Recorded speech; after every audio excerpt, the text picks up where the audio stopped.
ये जाने को लेकर सियासत गर्मा गई है। हमें सूत्रों से खबर मिली है कि सेंटर 15% सब्सिडी दे रहा है, मतलब करीब किराए का 85% खर्च केंद्र वहन कर रहा है।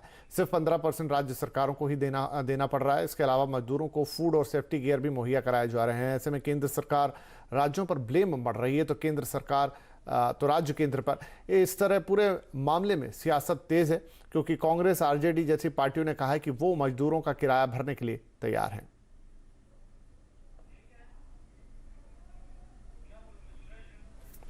चलिए, इस पर और खबर डिटेल के लिए हमारे संवाददाता प्रकाश प्रियदर्शी हमारे साथ है। तो प्रकाश, इस पूरे मामले में हम देख रहे हैं कल से ही आदान प्रदान हो रहा है। विपक्षी पार्टियां, सत्तारूढ़ पार्टी और केंद्र और कुछ दूसरी पार्टियों में कहासुनी हो रही है। कई तरह के बयान आए हैं और कांग्रेस अब कह रही है कि वो किराया भरेगी, जबकि एक सरकार की तरफ से भी क्लैरिफिकेशन है कि वो वहन कर रहे हैं 85% तक किराया। तो पूरा मामला हमें बताएं।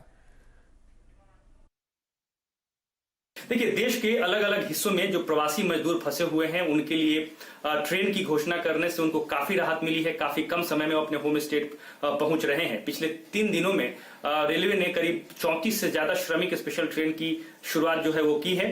हालांकि जो किराया का मसला है उस पर काफी राजनीति हो रही है, उसकी वजह से काफी विवाद गहरा गया है। राज्य सरकारों ने रेलवे के एसओपी का हवाला देते हुए ये कहा है कि रेलवे ने ये कहा है कि किराया जो है वो जो मजदूर यात्रा कर रहे हैं उनसे वसूला जाए। इसको देखते हुए कई राज्यों ने, मसलन महाराष्ट्र सरकार ने जो नागपुर से लखनऊ के लिए जो ट्रेन चली है और जिसमें जिन मजदूरों ने यात्रा किया है उन्होंने किराया खुद चुकाया है। हालांकि कई राज्यों, मसलन बिहार, झारखंड, राजस्थान जैसे राज्यों ने मजदूरों की तरफ से जो किराया है खुद देने की बात जो है वो की है। लेकिन इस मसले पर जो रेलवे मंत्रालय से जुड़े सोर्स हैं, सरकार से जुड़े जो सोर्स है, वो उनकी अगर बात माने और साथ ही साथ जो भारतीय जनता पार्टी की तरफ से सफाई है जिसमें यह कहा गया है कि ट्रेन चलाने का जो टोटल कॉस्ट है उसका 85% जो है वो सरकार वहन कर रही है और महज 15% कॉस्ट जो है वही राज्य सरकारों को देने को कहा गया है। अब ये किराया जो है राज्य सरकारें जो है वो यात्री से लेते हैं, मजदूर से ले रहे हैं या फिर खुद से दे रहे हैं, ये उनकी जिम्मेदारी है। लेकिन ये सिर्फ 15% हिस्सा है और ये कहना कि केंद्र सरकार जो है वो मजदूरों से किराया वसूल कर रही है, ये गलत है। क्योंकि रेलवे जो है वो मजदूरों को टिकट जारी नहीं कर रहा है बल्कि राज्य सरकारों को जारी कर रहा है।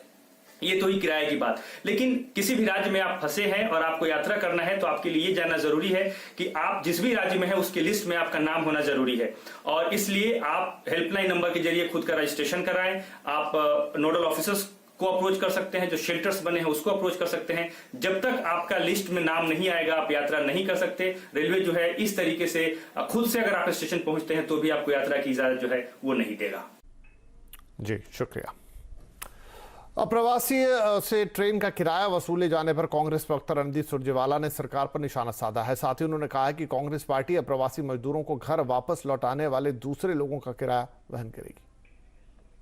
जब हम गुजरात के केवल एक कार्यक्रम में सरकारी खजाने से 100 करोड़ रुपया ट्रांसपोर्ट व भोजन इत्यादि पर खर्च कर सकते हैं, जब रेल मंत्रालय प्रधानमंत्री के कोरोना फंड में 151 करोड़ रुपया दे सकता है, तो फिर तरक्की के इन ध्वजवाहकों को आपदा की इस घड़ी में निःशुल्क रेल यात्रा की सुविधा क्यों नहीं दे सकते।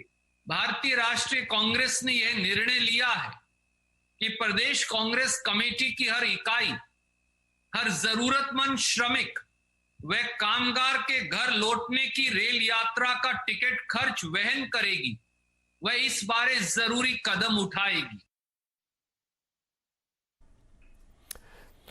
तो इस बुलेटिन में फिलहाल इतना ही, लेकिन लगातार खबरों का अपडेट आपको मिलता रहेगा CNBC आवाज पर। फिलहाल यहां एक छोटा सा ब्रेक और उसके बाद आपके लिए है कमोडिटी कॉल।